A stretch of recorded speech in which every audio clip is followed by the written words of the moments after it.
Hi guys, உலக அதிசயங்களிலேயே சேர்க்கப்படாத ஒரு அதிசயம்னா அது தஞ்சை பெரிய கோயில். இந்த கோயில் பத்தின சில இன்ட்ரெஸ்டிங்கான செய்திகளை பார்க்கலாமா? வாங்க.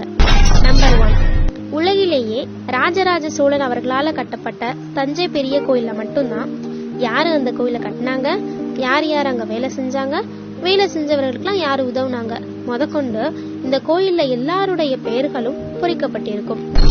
நம்பர் 2, 216 அடி உயரம் கொண்ட இந்த பிரம்மாண்டமான கோயில் கட்டுறதுக்கு 1,30,000 டன் எடை கொண்ட கிரானைட் கற்களை தான் பயன்படுத்தி இருக்காங்க. அதுலயும் கோபுரத்தின் மேலே இருக்கும் கல் 80 டன் எடை கொண்டது. அதுவும் எப்படி? ஒற்றை கற்களால் ஆனது என்பதுதான் மிகப்பெரிய விஷயம். நம்பர் 3, தஞ்சை பெரிய கோயிலில் இருக்கும் பெரிய நந்தி ஒரே கல்லால் ஆனது. அந்த நந்தி இன்னும் வளர்வதாக பலரால் சொல்லப்படுகிறது.